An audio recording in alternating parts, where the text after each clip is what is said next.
প্রিয় দর্শক বন্ধুরা, এই মুহূর্তের জন্য একটি জোরালো সংবাদ আপডেট উঠে আসছে। অবশ্যই পার্শ্ব শিক্ষকদের জন্য উঠে আসছে বড়সড় বার্তা। সবটা দেখে নিন। আর্জেন্ট ভিত্তিতে এই ভিডিওটা কিন্তু ক্রিয়েট করতেই হচ্ছে। ভিডিওটিকে শেষ পর্যন্ত ওয়াচ করবেন, কোনোভাবে কিন্তু স্কিপ করবেন না। চ্যানেলটিকে অতি অবশ্যই সাবস্ক্রাইব করে নিয়ে সঙ্গে থাকবেন। তো চলুন কথাবার্তা না বাড়িয়ে আমরা মূল টপিকটায় ফোকাস করি।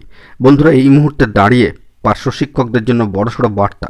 গতকালকে বিধানসভায় বিভিন্ন প্রসঙ্গের পরিপ্রেক্ষিতে সম্মানীয় শিক্ষামন্ত্রী সম্মানীয় ব্রাত্য বসু মহাশয় কার্যত বড়সড় কিছু বার্তা দিয়েছেন পার্শ্ব শিক্ষকদের জন্য।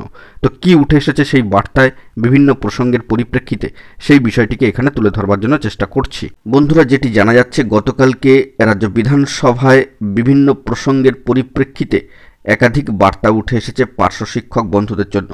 সমকাজে সমবেতনের নীতি প্রযোজ্য না হলেও রাজ্য সরকার পার্শ্ব শিক্ষকদের স্বীকৃতি ও সম্মান দিতে যেসব পদক্ষেপ করেছে তা এক কথায় যুগান্তকারী।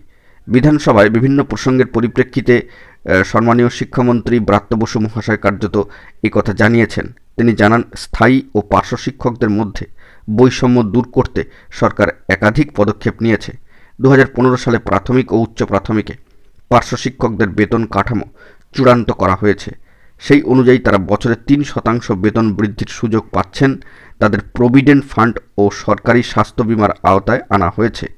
পার্শ্ব শিক্ষকদের অবসরকালীন প্রাপ্য 3 লক্ষ টাকা থেকে বাড়িয়ে 5 লক্ষ টাকা করা হয়েছে। 60 বছর বয়স হলেও তারা এককালীন ওই টাকা পাচ্ছেন। সম্মানীয় শিক্ষামন্ত্রী মহাশয় জানান যে পার্শ্ব শিক্ষকরা ছুটি সহ অন্যান্য সব সুযোগ সুবিধাই পাচ্ছেন। মহিলা শিক্ষিকাদের জন্য মাতৃত্বকালীন ছুটি বা মেটার্নিটি লিভও চালু করা হয়েছে। বড়সড় বার্তা সম্মানীয় শিক্ষামন্ত্রী সম্মানীয় ব্রাত্য বসু মহাশয়ের। পার্শ্ব শিক্ষকদের জন্য উঠে আসলো বড়সড় বার্তা।